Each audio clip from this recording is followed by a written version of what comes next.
इस खबरनामे में national games में कामरान का जलवा, कश्मीर को मिला गोल्ड।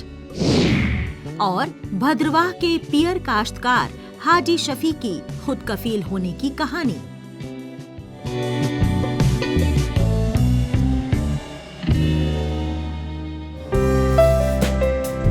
कश्मीर की वादियों से निकला एक चमकता सितारा कामरान मोहम्मद शम्स। देहरादून में मुनक्किद 38वें नेशनल गेम्स में कामरान ने तिलाई तमगा जीतकर एक तारीख रच दी। ये पहला मौका है जब कश्मीर से किसी खिलाड़ी ने नेशनल गेम्स में गोल्ड मेडल अपने नाम किया है। इस कामयाबी ने न सिर्फ जम्मू कश्मीर का नाम रोशन किया, बल्कि पूरी वादी में खुशी और फख्र की लहर दौड़ गई है। सर आए थे वहाँ पे इनॉग्रेट करने में और बहुत सारे सेलिब्रिटीज़ आए थे जो कि इनॉग्रेट करने में, उससे एक पंप मिलता है इंसान का कि नहीं, I have to do more in the sports. Okay, तो उसमें मेरा मेरी 4 फाइटें हुई कि 5 फाइटें हुई, ऐसा हुआ। तो 5 फाइटें मैंने जीती।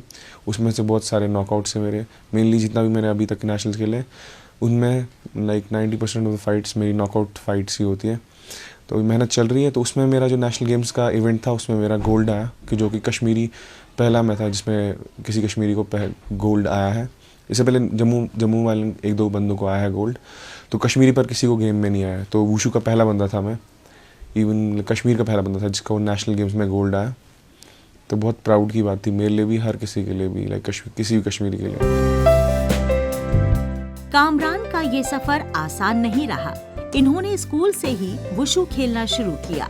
पहले स्कूल लेवल पर जीत, फिर डिस्ट्रिक्ट और स्टेट लेवल पर सिल्वर और ब्रॉन्ज मेडल्स। हर कामयाबी ने इनके हौसले को और मजबूत किया। मगर राह में मुश्किलें भी आईं। माली तंगी, मुआशरे की तनकीद और सही इंफ्रास्ट्रक्चर की कमी। लेकिन कामरान ने हार नहीं मानी। इन्होंने एक्सपर्ट कोचेस की रहनुमाई और घर वालों के सपोर्ट के साथ अपनी मेहनत जारी रखी। बरसों की मुसलसल मेहनत और सब्र ने इन्हें इस मकाम तक पहुंचाया और आज इनका नाम कश्मीर की तारीख में दर्ज हो चुका है। सबसे ज़्यादा जो क्रेडिट जाता है वो पहले मेरे कोचेस को जाता है, वो जो मेरे मेन दोस्त हैं उनको जाता है। मैं नाम लेके बोलूँगा। जो कोचेस यहाँ पे हमारे सेक्रेटरी मकसूद राहतर साहब है, एजाज सर है, रमीज सर है, इरफान सर है, और मेनली जो हमारे कोच है चीफ कोच ऑफ इंडिया है वो जम्मू से ही है, कश्मीर से ही एक्चुअली है। उनका नाम कुलदीप हंडू सर है। तो वो पहले द्रोणाचार्य अवार्डी है कश्मीर से। तो आपने नाम सुना ही, वो बहुत उनकी वजह से बहुत सपोर्ट मिलता है हमें गेम में। और मेनली मैं कहूँगा कि जो जिनने मेरी गेम बहुत ऊपर चलाई या मतलब सपोर्ट किया किसी भी जगह पे, जब मैं यहाँ हूँ कश्मीर में था या बाहर मेन पंजाब में प्रैक्टिस करता था LPU में, तो उसमें मेरे दोस्त कहते हैं, जैसे वासिफ हुआ, नवीद हुआ, फरदीन हुआ, बहुत सारे दोस्त हैं मेरे जिनने मेरे को बहुत हेल्प किया। कामरान की जीत पर श्रीनगर और पूरे जम्मू कश्मीर में जश्न का माहौल है।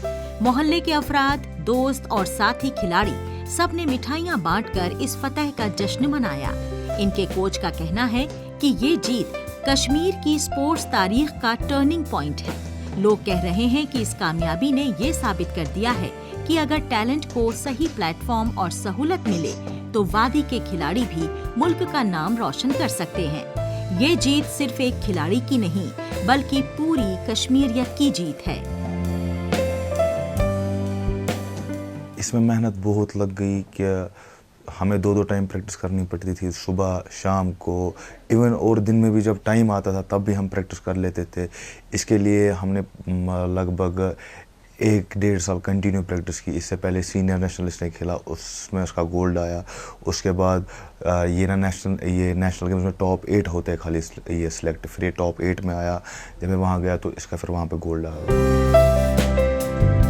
कामरान मोहम्मद का कहना है कि ये तिलाई तमगा इनकी मेहनत, इनके कोचेस और कुनबे के ताउन का नतीजा है। इनका पैगाम है कि हर नौजवान अपने ख्वाबों का पीछा करे और मुश्किल हालात से डरे नहीं। कामरान चाहते हैं कि कश्मीर में बेहतर स्पोर्ट्स इंफ्रास्ट्रक्चर बने ताकि आने वाली नस्लें भी इंटरनेशनल लेवल पर खेलकर मुल्क का नाम रोशन करें। इनका कहना है, मेहनत करो, सब्र करो और अपने ख्वाब को हकीकत में बदल दो।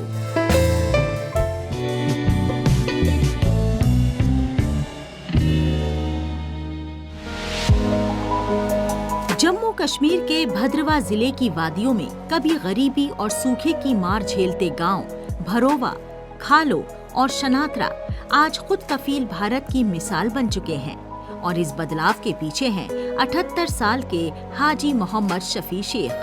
2 दहाई पहले जब ज्यादातर काश्तकार सिर्फ मक्का, धान और मवेशियों के लिए चारा उगाते थे, तब हाजी शफी साहब ने एक हिम्मत भरा कदम उठाया। बारिश के पानी पर मुनहसर बंजर और ढलान वाली अपनी 5 एकड़ जमीन पर इन्होंने शुरू किया इटालियन पियर का सफर। ये फैसला आसान नहीं था, लेकिन यही बना उनके और पूरे गांव के लिए एक नई पहचान का बाइस। जब मैंने ये पेड़ वगैरह लगाए हॉर्टिकल्चर की मदद से, तो इसमें आस्ता आस्ता मेरी आमदन बढ़ती गई। तो पहले तो 2 लाख थी, फिर 4, फिर 5। तो उसके बाद एक बार मेरा किसी ने इंटरव्यू लिया कि अब ये आगे कहाँ तक जाओगे। मैंने कहा ये 2015 में 15 लाख तक जाएगी, अब 2025 आ गया, अब तो 25 तक पहुंच गई। क्योंकि ये जो हमारा इटालियन पीर है, ये मैंने 2005 में लगाया था। यहाँ विकास टंडन एक केवी में वो रहता था डॉक्टर, तो आज तक वो प्रोफेसर है शायद यूनिवर्सिटी में जम्मू। तो उसने ये मुझे वैरायटी दी कि आप ये भी लगाओ। तो ये पेड़ मैं तो एक ही प्लाट में लगाता था, लेकिन अब पहले पेड़ जो लग चुके थे, फिर मैंने कुछ पेड़ जो छोटे छोटे थे वो काट कर ये कोई 250 पेड़ ये भी लगा दिया।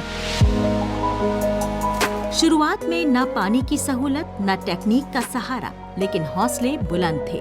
पहले ठेकेदारी का काम करने वाले हाजी शफी कश्मीर में अपने छोटे भाई के बाग देखकर रागिब हुए। हॉर्टिकल्चर डिपार्टमेंट की मदद से 2002 में इन्होंने पहला इटालियन पियर का पौधा लगाया।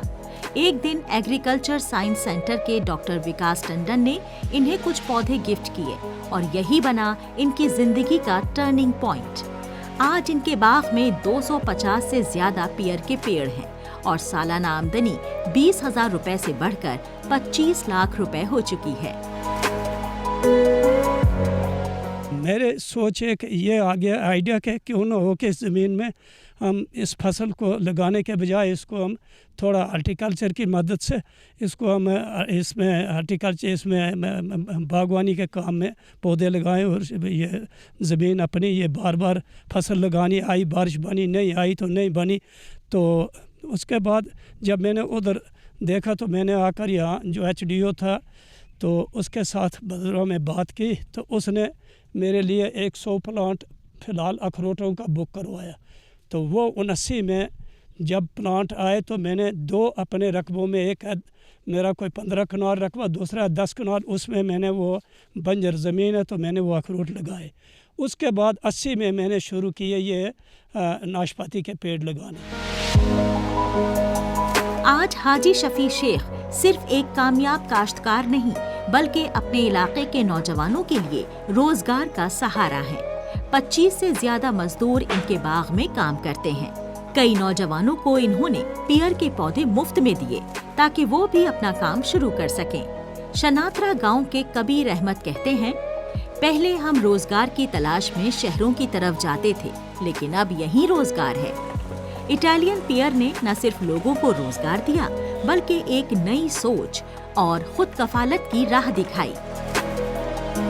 मुझे काम करते हुए इधर 15-16 साल हो गए। बहुत काम होता है इधर, कम से कम 18 से 20 बंदे काम करते हैं। मतलब लगभग आप मान के चलो कि 4-5 बंदे तो डेली इधर काम करते हैं। हमें 500 रुपया दिन मिलता है। जो पैकिंग करते हैं उनको 800 है, या कटाई करनी उनको भी 800 है। ठीक ठाक काम है। अब मैंने भी लगाए हैं घर में, इन्हीं से पेड़ लेके, इन्हीं से मैंने सीखा, जो कुछ सीखा इन्हीं से सीखा। गहरे लाल रंग के इटालियन पियर, जिसे रेड DNGU भी कहा जाता है, अब भद्रवा की पहचान बन चुके हैं।